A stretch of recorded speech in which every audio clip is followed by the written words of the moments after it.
Welcome back to Stratford Vibe Exchange. I'm your host, Karim Rushdy. We're recording out of Fresh and Free Studios in Nancy Campbell Academy, downtown Stratford. Today we have the designer, the mastermind himself, Alex, the audio guy. Welcome. How you doing today? I'm good. How are you, Karim? Oh, man, I'm so pumped you're here. We've already been chatting. We have been, yes. We went for a coffee. We got the conversation rolling already. We really did. We never seemed to stop. Yeah, once yeah. we start going. And I remember that's how it was through the process of building this studio as well. It was just like we were chatting and vibing. It was a vibe, man. Chipping away. And it was. Yeah, it was really, really great. So for those who don't know you, you're Alex. You're the man that himself. Is me. Yep. And I have to give a shout out to Wes, otherwise known as Fresh Quest. Shout out Fresh Quest, Wes Day. Mm-hmm. He's the guy who told me about you because you did a studio for him. Yes, on the Oneida Reservation just outside of London. Yeah. That's amazing. I did one for their Cultural and Language Center, which I'm happy to say they're using for all kinds of things. So that's great. Yeah, that's they have movies nights. They have movie nights in there. They have, live bands. They have all kinds of stuff coming in, and it's a revolving door of amazing art and stuff. Yeah, I keep hearing about events going on over there, but I haven't had a chance to go out yet, so I will. Yeah, you got to check it out. 100%. And so, I actually, Wes came out here. We were chatting, and then I said, yeah, bro, like the studio is cool because it was the same room.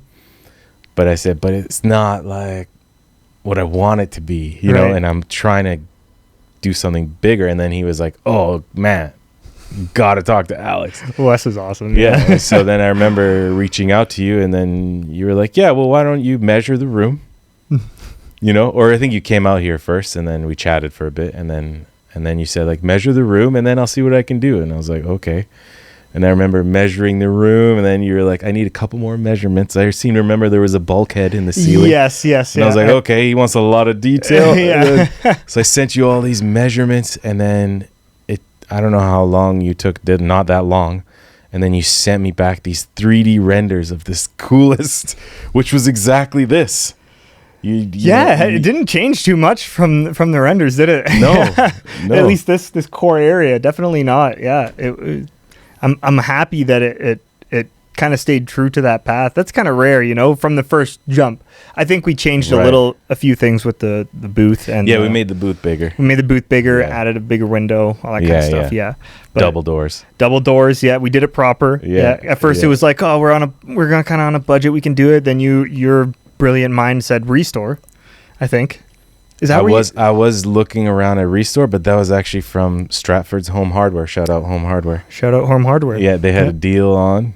Not like a sale or deal, but like someone bought the doors, but then it was the wrong size or something. Right. One of those situations. So we got those double doors for a steal of a deal. Yeah, I remember. And then as soon as you told me that, I was like, oh, that's perfect. That's exactly what you need. Yeah, man. So things really came together. They did. It worked out perfectly. I'm really proud of this place. And walking in here today, like I told you, like after over almost a year of not being here is like, whoa, I love it. I love seeing the space grow with age and time and just and turn into this hub of creativity and art. It's just oozing. It's awesome. Yeah, like oozing art and creativity. That's I love it. That's a good word. Yeah. It is definitely oozing, and it's about to ooze a lot more. Oh, I'm excited. Yeah, bring on the ooze. We got the grand opening. Bring on the ooze. Yeah, we got a grand opening coming up, and it's safe to say people in Stratford are getting pumped. Awesome. Like even some of our students here at Nancy Campbell were at the mall. And they met some other kids in town, and they said, like, oh, yeah, we're from Nancy Campbell. And they said, oh, you guys have the best recording studio in town. Oh, that's awesome. And I was like, oh, that's so great. That's wicked. So awesome. So word is spreading for sure. And this podcast is actually an effort to establish what kind of studio we want to be. Yeah. And it's one of, inclusiveness, good energy, positivity, thinking about the community. Absolutely. But also making really great music. Yes. And being open and having special events and different things like that. I love it. Yeah, a lot of ideas, but I've been learning to have ideas, but then let's see what emerges, you know? So just taking the steps and putting in the work. Definitely. Yeah. And I mean, that's the same thing with me, right? Like I have way too many ideas in my head at once, and it's like, pick one, go backwards from it, right? Like figure it out one at a time. Reverse engineer all the ideas and definitely categorize them in, you know, importance too, because certain ideas are going to take a lot longer, but not be as important. Right. Yeah, exactly. But yeah, I feel that. So we got a few things we need to accomplish today. Okay, what do we got to accomplish? One is I'm going to unveil a surprise video for you to watch. Well, for us to watch together. Okay. Hopefully shed some tears of joy watching it. I love me a surprise. I stayed up till 2:30 in the morning last night just finding these pictures because this has been a long process. Oh, wow. Over the past I was the 2 one years. who kept you up last night. Yeah, you kept me up, bro. And then we got the Chat GPT questions. That's about it. I'm excited for that. I'm excited for that. Just vibe out. And I'm sure everyone who's been watching the podcast so far, this is episode 10, by the way. Episode 10. Yeah, I feel like I love it. Special that you're here for the 10th one. We're in double digits now. Double digits. I mean, come on. Exactly. That's big. Yeah. That's big. It's game on at That's this huge. point. Yeah, I think so. And Victor's killing it with the lighting. You look great from my perspective. So you look great. Oh, there you go. Thank you, Victor. That means the lighting's good. So I was thinking we could watch this with no sound. Let's watch it. And just meaning I didn't put a song in yet. and then we're gonna overlay it with absolutely. It's called Victor Magic. Victor Magic. I'm all for the Victor Magic. So let me just pull it up, and then we can just talk about each moment as it comes up. But this was wild. So this was how it looked before. I remember. Look, you don't even look happy. And then I started clearing it out. And this was the desk. The desk coming in. That was kind of the first. That's the big shipment. That's for sure. Oh man, yeah, that was wild. But that was Nancy Elliott, man. Shout out to Nancy. She really believed in me. And then there's Chris. She was there on the day that it arrived. And then you got the fun time lapse, putting it together with the homies. Yep. Building that thing was not that easy, but also easy. But it was a struggle because each thing feels so premium. You don't want to mess anything up, right? It's not IKEA. It's like it's real next level. And I just remember thinking, if I break one of these pieces, like this is gonna be bad. And I took so many pictures. I remember you sending me some of these pictures. Yeah. When this happened, and I was like, "That's a great desk, man." Yeah. And then you asked me for the model number. Yeah. And then you put the desk in the render. Yeah, it's funny. That desk I actually built.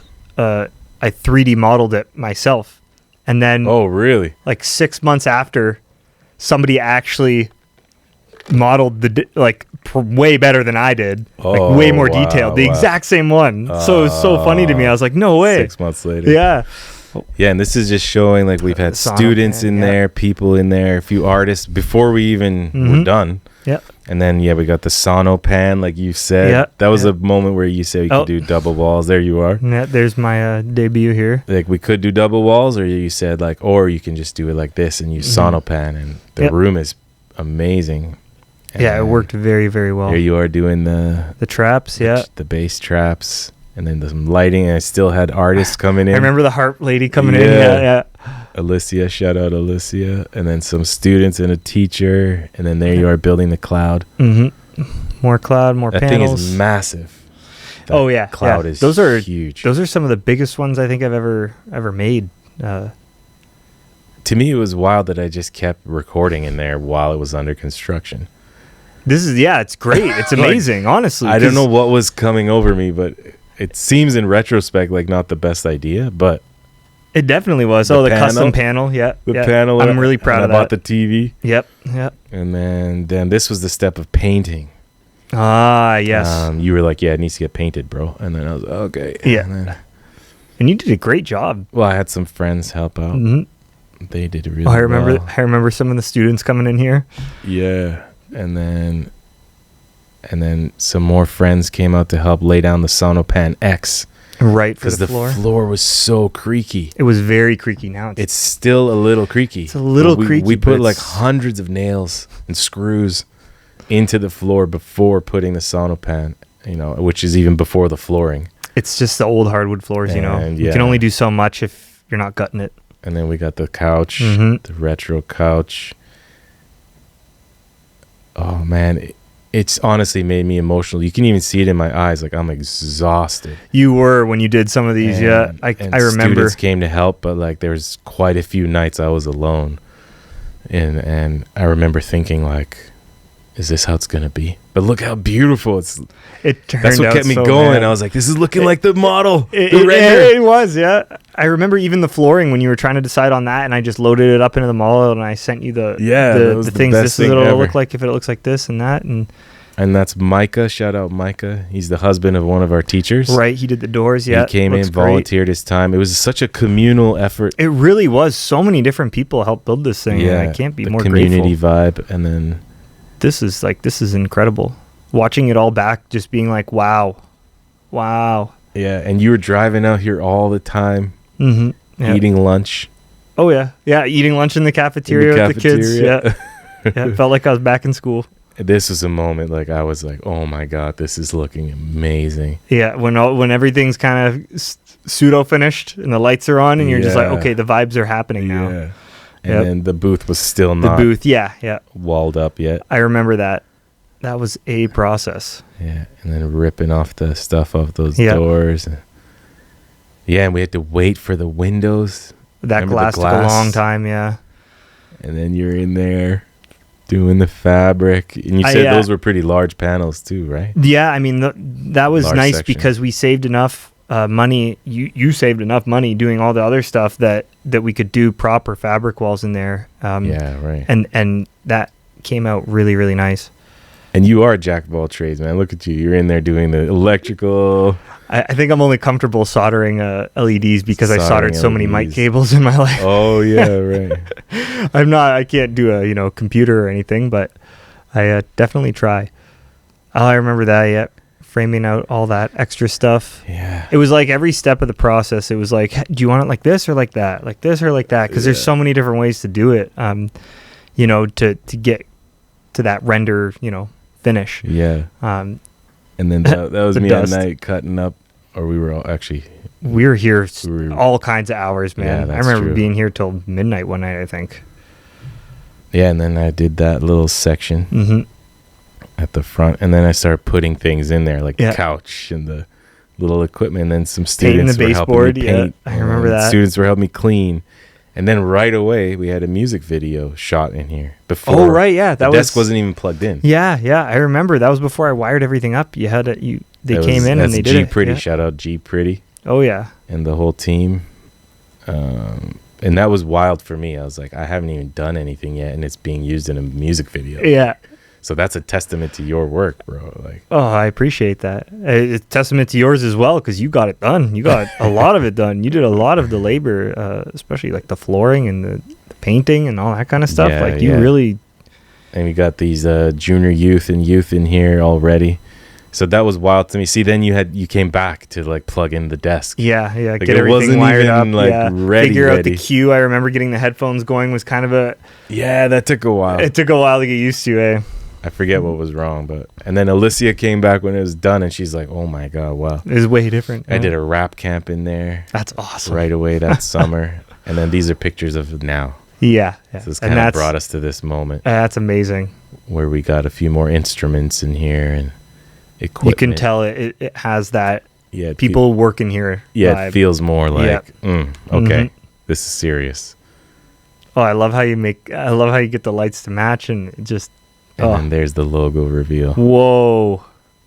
Oh, I love it. That's sick, right? I love it, man. Oh, dude. Yeah, it's so like, what's the word? Reminiscent. Yes. Right? Yes. Yeah. And just like a vibe of. Yeah. It gives me that kind of like, that feeling of like, you don't really realize how long things take until you look back, especially when you're documenting it like that. Like, I showed you a few pictures earlier, and like, I'm really bad at taking pictures along the way of my process.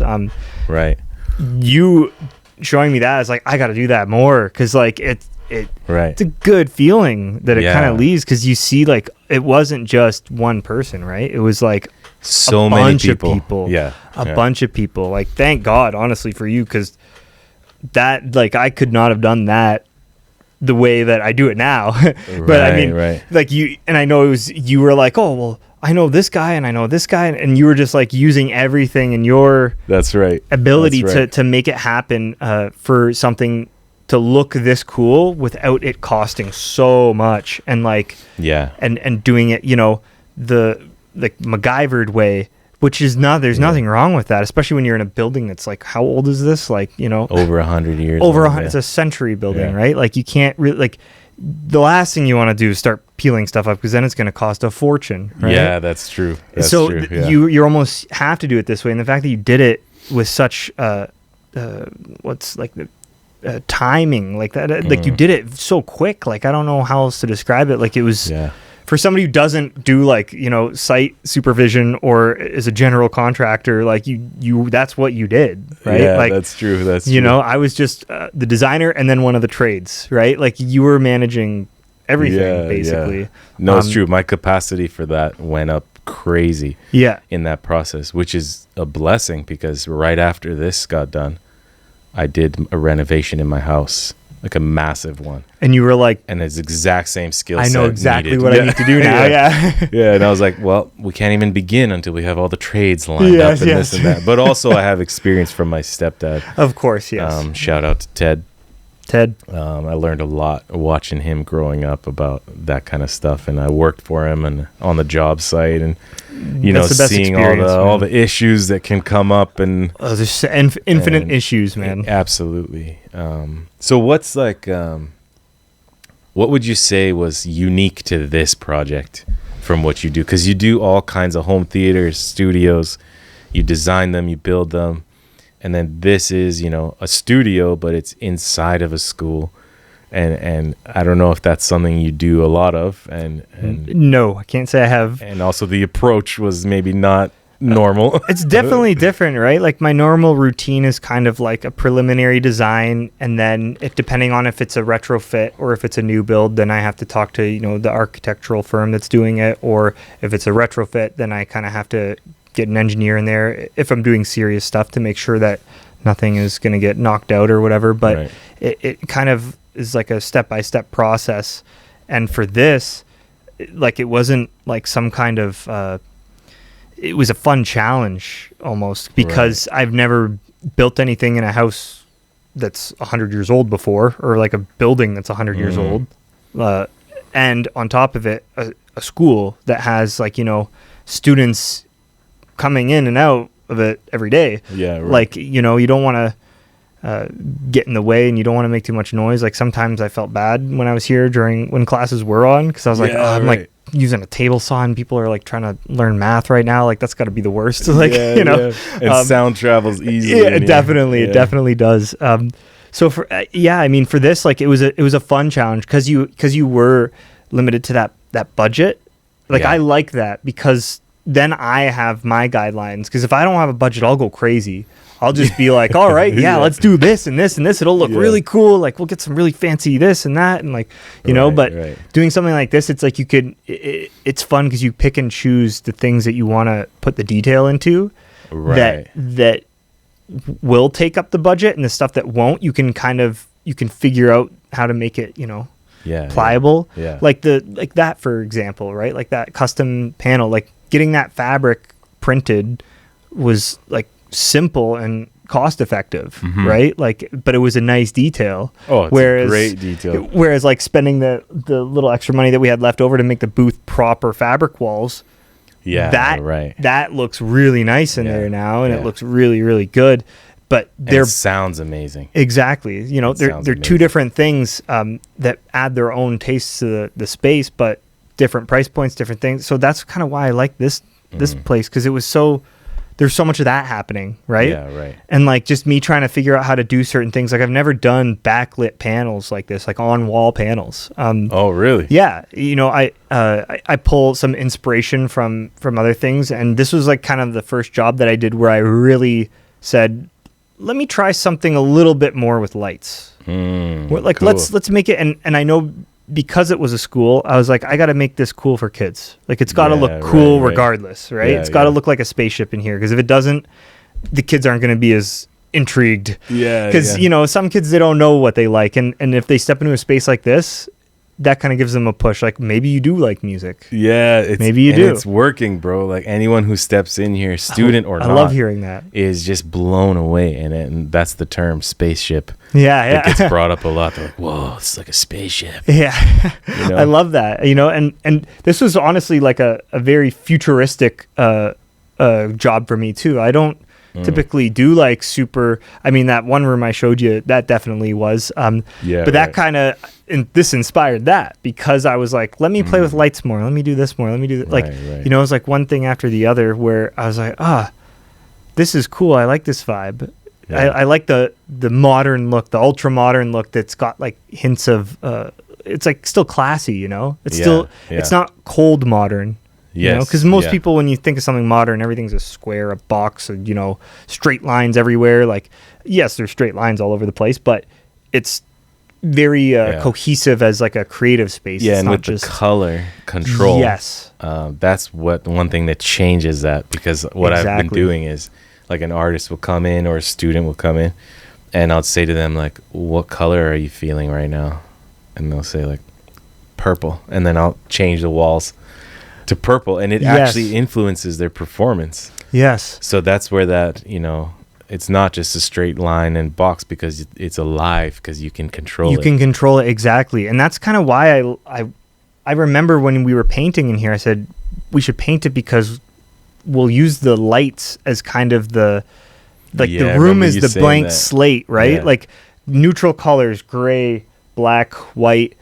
That way when you add the lights, everything comes alive. You know what I mean? Like, and that's, and I kind of, you just like triggered that memory in my head, being like, oh, okay, yeah, this is gonna look really cool when it's done, because it will, the whole room will glow with that color, and it won't just be like this cold kind of place. It'll be this warm, inviting place that's, you know, entices creativity. Yeah, that's amazing, man.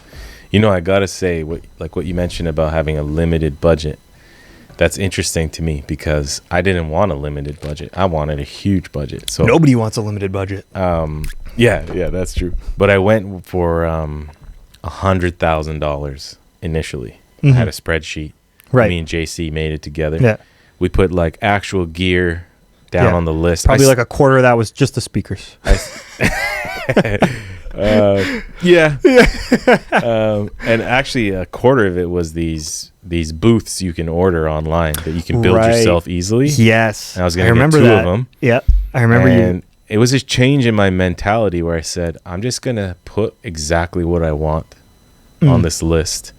It's things that I know I can do. Yes. So I don't need someone else, because I didn't know about you at that point. Right. I remember, because you had that whole list and you had showed me it. Yeah. And you showed me the booths. Yeah. And I remember looking at them and going. And they were expensive, like 20 grand a booth. Very expensive. And you were like, bro, listen. You're like, right off the bat. First thing you said was like, we can do the whole room for the cost of that booth. Yeah. And you said it with such confidence. I was like, what? Okay, I don't know. Sounds good to me. Because for me, it was just numbers on a paper. Yeah. You know? But I changed my mentality to say, I'm going to say yes to things. Mm-hmm. And if other people give me a no, I'm still going to say yes to it. Yeah. Because I want it to happen. Yes. But what I've been doing for all the years before that is I was saying no to my own dream. Yes. Right? Yep. It's a massive shift.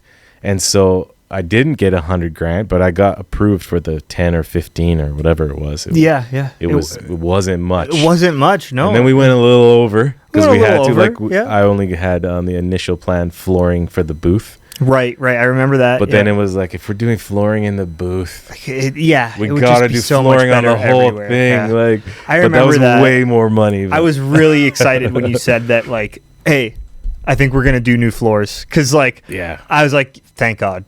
Like, you need them. Like, as much as I love 100-year-old hardwood floors, they make a lot of noise and they are kind of tricky to maintain, and like if you were going to keep those floors, you would have had to refinish the whole thing, and that would have been even more expensive. Yeah, that is really expensive. And they're hard to clean, actually, because the dirt is falling in between the cracks because they're...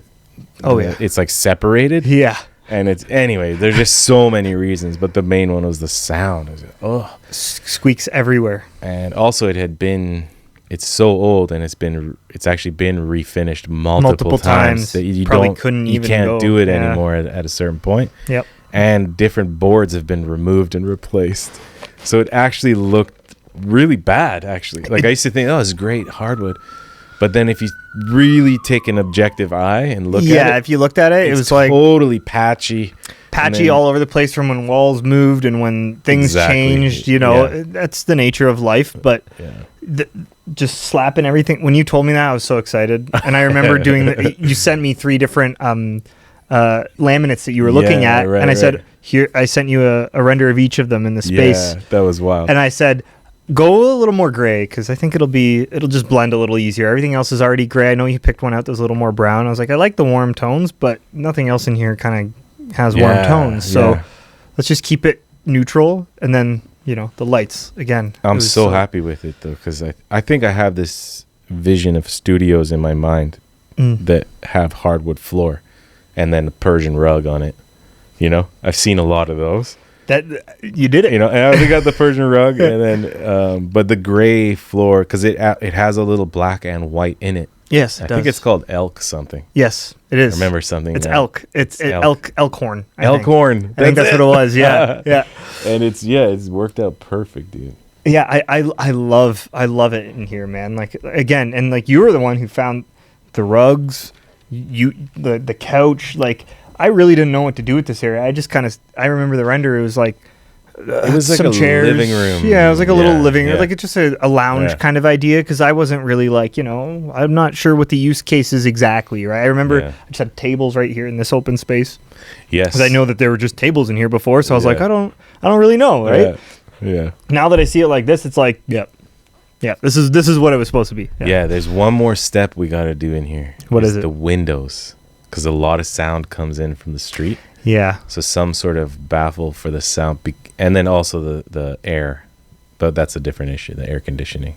Oh, yeah. Because we got these units and they're so loud, and then we got to turn it off to get no sound. Oh, the central air is dead now in here? Central air needs work because it's really old, and it's a very big project. It is a big project in this huge building, yeah. Anyway, so that's the one thing. I remember we got the drapes, and it was like, that works.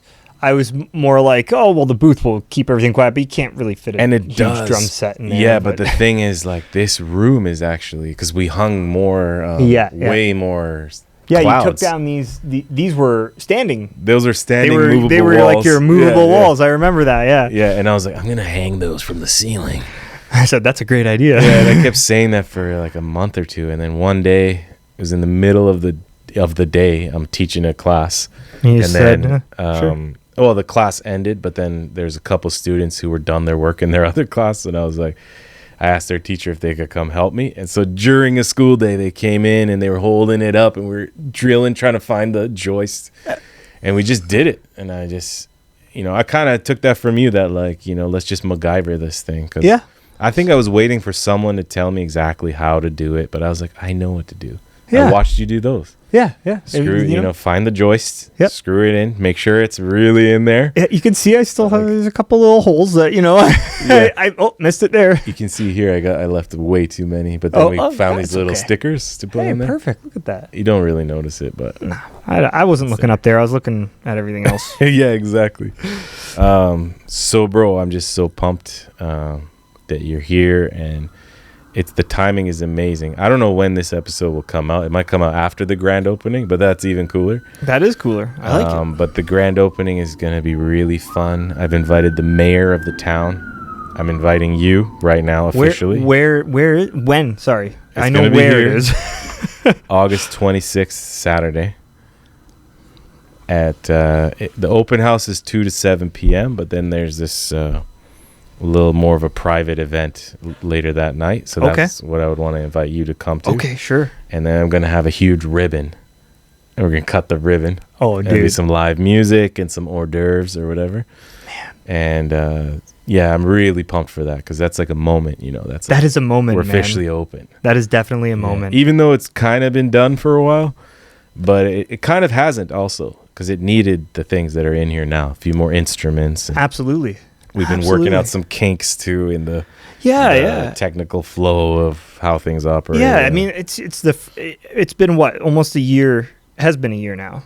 Yeah. Since I've been here, since I built the place. So it's like you got to break it in, right? It's like it's like shoes, man. Like, you know, it's nice and shiny and new at first, but they're not the most comfortable, right? Yeah, you got to wait till they fit your foot properly, and then once you get to that point, then it's like, oh, now we're running. Yeah. Full steam ahead, and it feels like that's what's happening now. And I actually felt it last night. We had a session in here. Oh, awesome. And we were mostly writing a song for sync licensing. Oh, awesome. And the song was just amazing, but it was the moment, the writing, the magic of making music.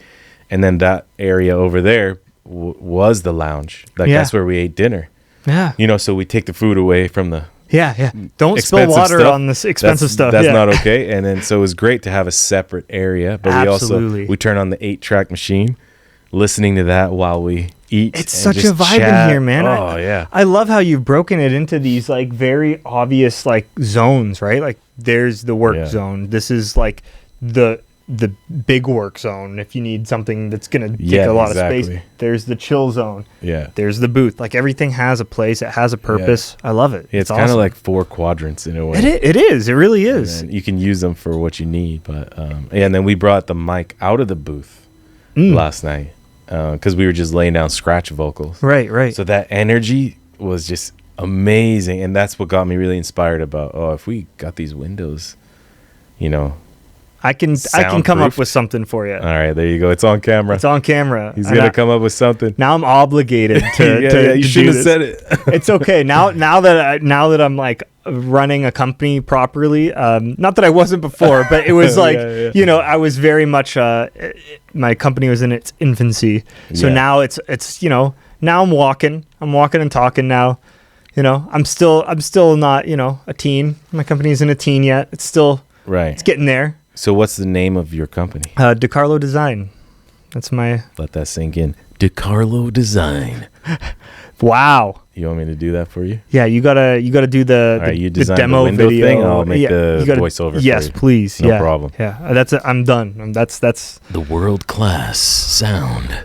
Dicarlo Design. Wow. Or whatever. You should do that. Just send me. We'll just get ChatGPT to write your intro. Yeah, there we go. Yeah. ChatGPT writes it. You say it. Let's do it right now. Oh. Beautiful. Write an intro for Alex Dicarlo and his company, Dicarlo Designs. Technology is terrifying, but amazing. For a promo video. Oh, it said an error occurred. I've never had that. Wow, That's I'm hilarious. that special, huh? Yeah, but speaking of ChatGPT, I already got 10 questions. Oh, I'm excited for this. Let's go. I told it about you, so here we go. Fire them off. ChatGPT. As the mastermind behind Fresh and Free Studios and a seasoned expert in studio design, what inspired you to venture into creating cutting-edge recording spaces and home theaters? I love that question. I love it. I wrote it myself with some help. You know, I built my first studio when I was 18. When I was still in school for audio engineering with my partner Paul at the time, and you know, we both just had a passion for being in a studio. You know, I'm not like, you know, a musician really by any sense of the word, but I do have a very curious mind when it comes to technology and the way things work. Right. That was kind of my reason for getting into the music industry. It was like I loved the studios with the consoles, and I just wanted to know how everything worked. Yeah. Right. You know, when I was in school, I was doing part-time, like helping out the tech department there in the summers, you know, fixing speakers and wiring gear and doing all that kind of stuff. So that was kind of the start of it. And then when I built the studio, my first studio with my partner there, you know, we did it properly. We started a business. We got a business loan. we took the house that we had at our disposal. Luckily, his parents had bought a house to rent out to students, and we said, well, we're gonna tear the fireplace out and then build a studio down here. So we did it. It was a back level split, so we did that, and that whole process, I loved it. I loved the design process. I loved the build out process. The whole process was so fun for me. Yeah, and when I was 18, I didn't realize that was like what I was really like driven to do, because it just came so naturally. Yeah. But then after that, our business was fine. We both graduated, and then about a year after we graduated, he got a job doing live sound. I got a job at a studio, and we decided to close out our business. Now, did we make a ton of money? No, we paid our business loan off, and that's about it. But it was good. It was a good learning experience, right? And that's kind of the start of it, the inception of it. And then once I did the studio I was working at, they were building a dubbing stage, which is for film and TV. And that was like, a $3.5 million room that I didn't design. I picked the flooring, so I felt kind of special about that. There you go. Right? Is that flooring still there? Oh yeah, it's still there. Yeah. I want to go walk on that flooring one day. Yeah. It's really nice. I want to kiss that floor. Yeah. So that was like really the only design sense I had for that space. Was like, some carpet and hardwood choices. But it really taught me, like, I'd built a $10,000 studio, with my buddy in college, and then I went to a $3.5 million studio. So it was like, it's a little bit of a jump. Huge jump. So you can imagine everything in between now is easy for me, relatively speaking, right? So now it's more about me challenging myself and how to do things. Right. So yeah, that was kind of like, and then after I did that, so I spent, that took almost a year and a half, maybe 2 years to finish that whole space, because it was a massive undertaking, right? Wow. You can imagine something like that. Is that the one in London? No, that was the one in Oshweeken on 6th line at Jukasa Studios. Oh, wow. Okay. So they have it was one of the first Dolby Atmos dubbing stages in Canada. Oh, wow. That's the one I was thinking of. I thought it was in London. No. It's in Oshweeken. Wow. But yeah, it is that was like, that taught me everything. I was working with a world-class architect. I was working with an amazing team that was coming out to build the whole space out, right? Right. I started knowing all the trades. I started picking up, names of guys who knew what they were doing. And I kind of just, everything kind of fell into place. I met the Dolby guys, I met the Meyer guys who build the speakers, like all these different people. And that kind of really pushed me to this point where I was like, you know what, I really like doing this. And then while I was at that studio, I finished the basement of the place I was renting, and we turned it into this really cool spot with, fabric walls, a big screen. And that's when I was like, you know what, home theaters are cool. I really like doing them. I get a lot more creativity with home theaters because I don't have to worry about acoustical perfection as much, right? Oh, yeah, right. Right? It's like, it's more like work with what you got. Here it is. Yeah. And whereas a space like this, I really got to be mindful of reflections and everything like that. Yeah. Because the listening environment is it's very important. Very important, yeah. So that was kind of like, okay, now I want to do this. And also home theaters led me to start selling equipment and speakers and projectors and screens and stuff like that. So I get better margins. I actually run as a business selling equipment and, build outs. Services. I like to turnkey stuff. I don't want, because I hate going to a place and like, oh, well, this guy did the network and then this guy did like the other half of the network, and they're two different things. And it's like, one person needs to do one specific thing so that everybody knows who did that thing if something goes wrong, and it's especially for technical stuff. Yeah. And for me, it's like, I just need to know. I can't have like 4 different HVAC companies on one job. Doesn't make sense, right? But that happens in the real world sometimes. Wow. So yeah, I that was a super long-winded answer to that one question. But I learned from what you just said that you have a knack for taking action. So I'm interested to know how did you get this skill set to just do?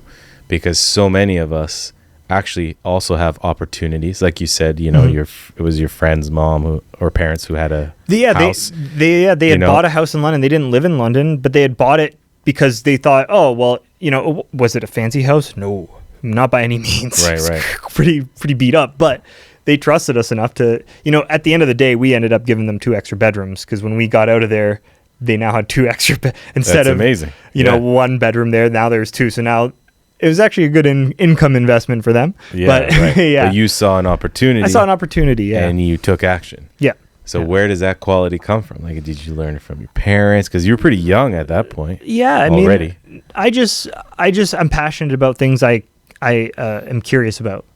That's about it. Like I don't try to be something I'm not, and I don't try to know something I don't. If I don't know something, I'll be honest, and if I do, then I'll tell my version of it. And if somebody says, "Oh no, it's actually this way," then I'll hear them out and I'll say, "Oh, okay, I didn't know that." Like I'm not hard-headed by any means. The things that I'm curious in are the things that I pursue because it comes way easier for me. Right. You know, I spent probably 4 hours looking for like screw wall mounting like electrical enclosures. Oh wow. Not fun, but like I learned a lot. Right. And now I know like every, you know, company in Ontario that makes like metal boxes. That's amazing. Super not useful information. Yeah. But very like specific to a use case, right? And it's these challenges. I really like challenges, and I told you before we started recording, I'm a puzzle guy. I like puzzles. So life's a puzzle to me. Like everything is a puzzle. How are we going to do this? How are we going to do that? Like, I don't know. Yeah. Let's try it. So sometimes that curiosity is like the curiosity is that's the key. Yeah. Like, because if you're curious about something, it just comes. It doesn't feel like a chore when you're trying to learn about it. Yeah. Right. Because you're curious about it and you just want to know. Yeah. So if you want to know, then it doesn't feel like you have to know and that you have to do this and that and whatever, right? It's like it just comes, and that's the thing that keeps me going. I feel like children have curiosity under control. Yes. And then I feel like it's actually removed as they go through school. Well, everybody's taught about or through life, society, right? And like, you know, yes, there's constraints to society, but I don't think it's taught enough that like just because there's constraints doesn't mean you can't do what you most desire. Yeah. And that doesn't mean you'll necessarily like be the number one guy in the world. It's irrelevant. Just be the number one person to the people around you, because that's more realistic, and that's honestly going to make you feel better. Yeah. Wow. Like there's, you know, that's amazing. So many lessons hidden within the mind of Alex Dicarlo. Okay, next question. From your vast experience managing and running studios, what essential lessons have you learned about fostering a creative and collaborative environment for artists and musicians? You used to manage artists.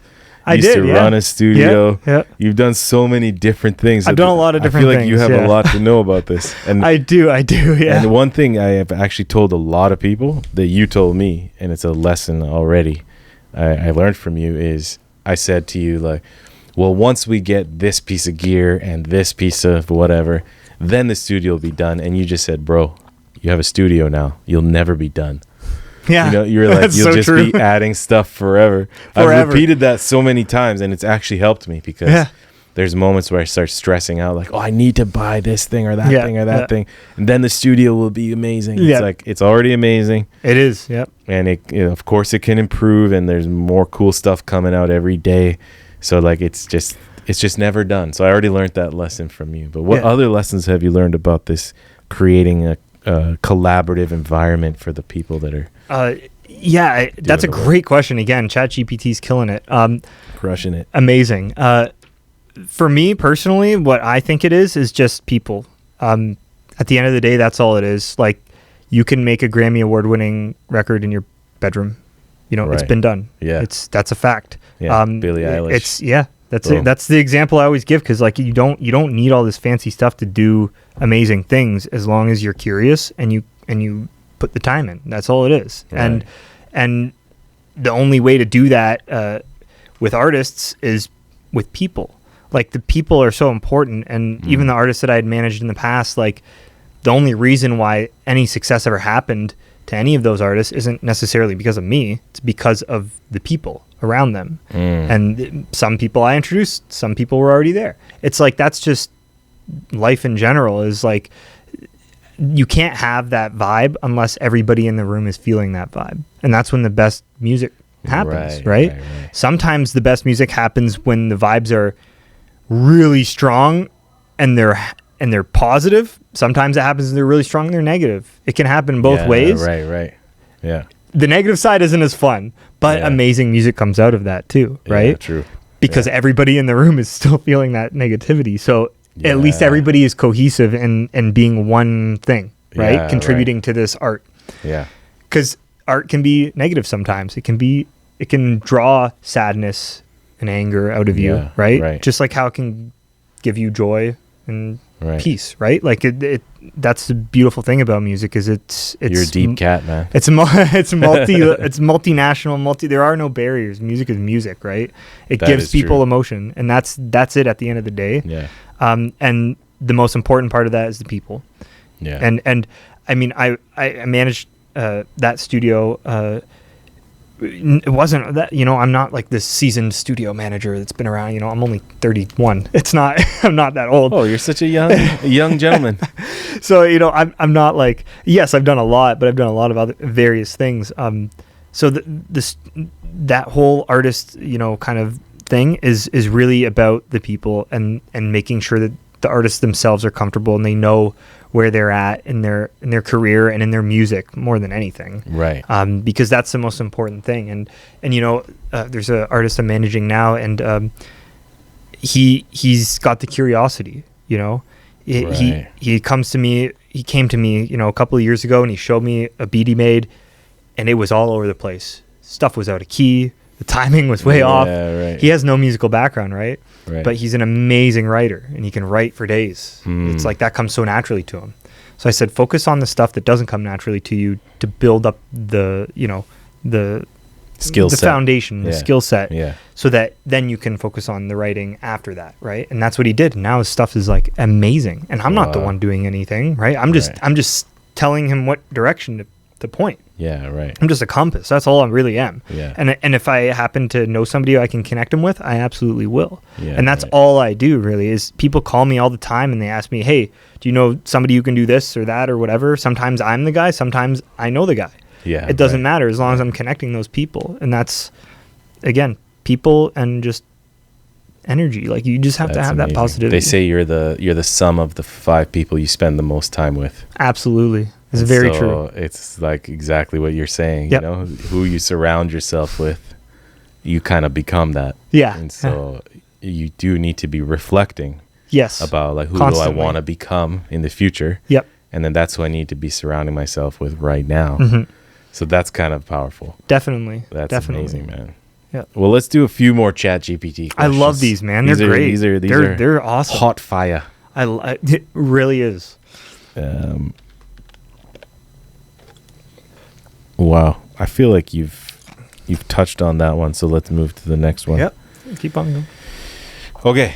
This is good. This is a little more Stratford focused. Okay. So our studio, Fresh and Free Studios, has become a hub for artists and musicians in Stratford. How do you see it contributing to the vibrant music and culture scene in this city? I think I see it contributing greatly. I mean, I don't think there's anything that's like, there's no like super high caliber places in Stratford to record, right? Other than maybe like the studio Justin Bieber put in his vacation home or something. I don't know. But like shout out Justin Bieber. Shout out Justin Bieber.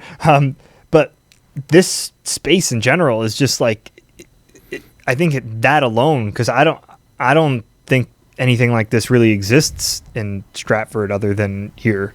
I think it's safe to say this is one of a kind. Yeah. And I think that is crucial. I think you need a space like this in every city, in every town even. Like you need somewhere for people to express their art and who they are.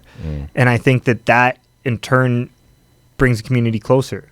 And just like you said, like if you have the grand opening here, you're going to have all kinds of stuff going on then, right? And like the whole community seeing that and seeing that this is a place to foster that creativity and that positive mindset and that positive vibe, that is so important, Like I said, I'm not a musician, but I still love music. and I still have the curiosity to pursue all these other things that are slightly related to it, right? As long as that happens here, it will happen in the whole community. That's going to spread out, and it's just going to keep feeding the community, like this endless kind of stream of people who come out of this place knowing how certain things work now, right? And knowing how to express themselves, which is even more important, because you can't be a positive member of society unless you know how to properly express yourself. And doing that through music is an amazing way of doing it. And I would say there's levels to expression. Like absolutely, there's expression of self, expression of surrounding. So like if you say like I'm angry, you're expressing yourself, and that's great. But if you say I'm angry because this and this and this is going on, that's expression of surrounding. It's like another level. Absolutely. And then you have expression of solution. So I'm angry because this and this and this is going on. But I think that if this and this happens, I may not be angry anymore. That's a powerful next level expression. Then it goes even further, bro. And these are just my learnings over the years working with kids and youth and everything, and adults. And then the fourth level is a 3-level split within it, and it's expression of love. That's the most important. The fourth one, and within that, there's love of the self. There's love for another person. And then love for the creator. And that one being the highest form of expression. And it's a powerful scale to hear that said, or to see it written down, and then to look at your work or your art or whatever it is, your endeavors in life, and to say like, okay, which level of expression am I at? Is powerful. That's very powerful. Or to look at things that already exist in the world. And with youth, we do this with lyrics of songs. So like, okay, what's your favorite song? We pull it up and we go, okay, let's read it together. And it's already uncomfortable, right? It's already. Because they feel like they're being exposed just from you reading the lyrics to a song that isn't even... I'm not reading it in a rude way, in a judgmental way. I'm just like, let's just read it, okay? And then I say, okay, now based on those levels of expression, which level did these lyrics achieve? Wow. Some of them don't even achieve a level. It's like the kids say, like, I'm not sure what's being expressed, actually. I'm confused. And I'm like, okay. That's good. Interesting. Now they know, right? It's like, that didn't even really hit a level. And then some stuff, it's like, it may have explicit lyrics, but it's actually achieved a really high level of expression. So it's like, oh, interesting. That's fascinating, man. Or stuff that has no explicit lyrics, but it's like, doesn't even hit the marker. It's actually just what is even going on with these lyrics. It's just sound. And we don't do this to judge any song. No. You do this so that each individual is equipped to navigate through media. It's called media literacy, right? Wow. It's powerful stuff, dude. That is very powerful. That's incredible. Yeah. I'm glad you just told me that, because like I just learned something now that I'm like, I never saw it as levels, and that makes perfect sense to me, especially when you relate it to trying to express yourself as, as a kid growing up. Like, that's so crucial, man. Like, that's huge. I wish I had that, know. Then maybe it wouldn't have took till I was like, in my 20s till I figured it out, right? So that's incredible, man. Like, that's so powerful. And like, just knowing that is like, the world is massive, and I feel like you don't understand that until you reach like, our age bracket.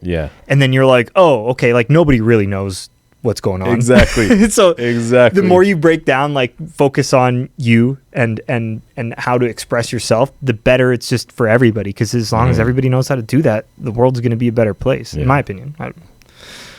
Unless 100%. You're like evil. Did we just solve the world's problem? We just solved them all. We just figured it out. The whole podcast is over. There will be no more episodes. It's all been solved. The world is it's all everything's good now. Everything's good.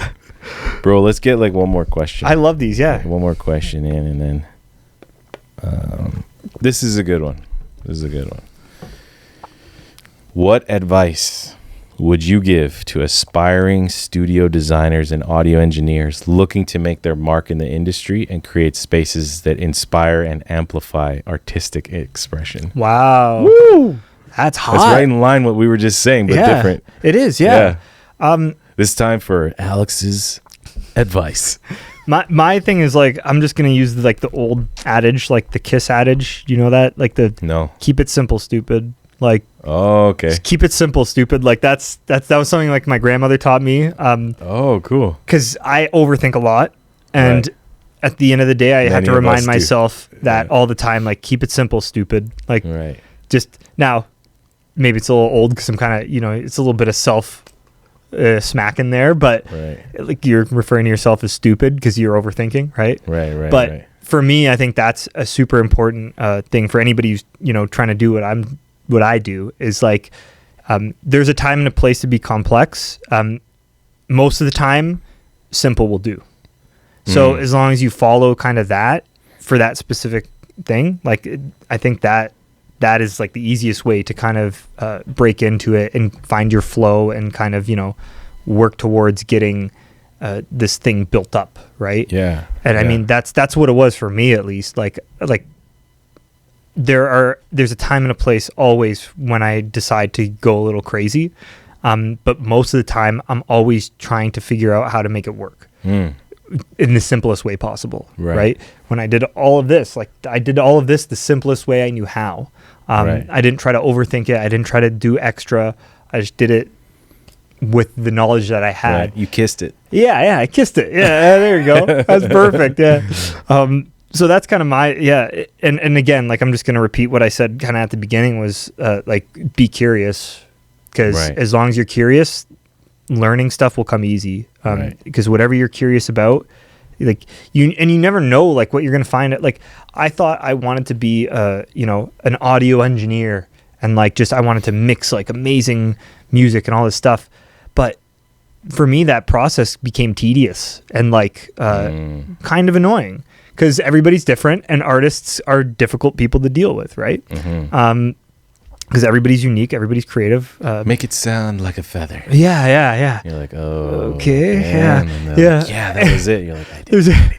And there's a certain level of time and confidence you need to build doing that specific thing. Yeah. And it's not to say I didn't like it. I loved it, but I ended up finding out, I really loved doing sound design more than that because it was a little more creative. I could be a little more free. It wasn't as confined now. I didn't have to be on time or keep a beat or keep a key or worry about all these things that are intrinsic in music, right? So, my whole vision shifted and then I discovered, sound for film is really actually what I like to do. And then that's why I kind of evolved and snowballed into what I, do now is just like, I just kept finding, I was just following the path, not of least resistance, but of most curiosity, which just in turn becomes sometimes becomes least resistance because, like I said, you're curious. You just want to keep learning about it. You want to keep going. You want to, well, if this does it like this, then how does that do it like that? Yeah, right. That being said, I lost half my Pro Tools shortcut memory because I don't do it as much anymore, right? Me too, but that's because I switched to Reaper. Oh, okay. There we go. That's a whole different topic we can get into. But let's not open that. Yeah, that's a black box you don't want to open. Yeah. Or we could do an episode just about DAWs. There's so many. That's the other amazing thing, right? There's so much software out there these days that can do so many things, and you don't really realize that when you have this mindset of like, this because of this. Like, never do something because of money. Yeah. Only do something because it makes you feel good. Right? Yeah. Like, obviously, don't abuse that. Like, don't become a drug addict or anything like that. But do it out of healthy curiosity and passion. Really, like that's kind of my like. That's view. Amazing, man. Like, I think the sign of true wisdom is when you can speak complex truths in simple words. And that's what I've seen you do here today. I take that as a huge compliment. Thank you. Dude, man. It means a lot to me. You said, stay curious and keep it simple. Yeah. Like, it sounds like, whatever. But if you actually apply that to life, you see the wisdom in it. Definitely. I do. And I can attest to those lessons that you've shared, that advice, because that's what I used to make this happen. Absolutely. I was very curious, but I kept it simple by just saying, well, let's just write it down and let's just start telling people this is what we want to do. Yeah. And that's what led me to you. And it happened, right? If I hadn't done that, and I was keeping it so complex. Well, what about how will we get funding and how will this work? And all these barriers. Let's just write down what we want and just start telling people. Eventually, Keep it simple. And then the right thing will come along when it comes along, right? Exactly. And that's what happened. Like the last thing you want to do is spend 2 months doing grant writing and then not getting the grant, right? Like it's like that's a complex, tedious, annoying thing that nobody really likes doing other than grant writers. Yeah, right. But that's just I'm just like saying that as an example of like, but like I loved coming here and working with you, especially like you got that positive energy and.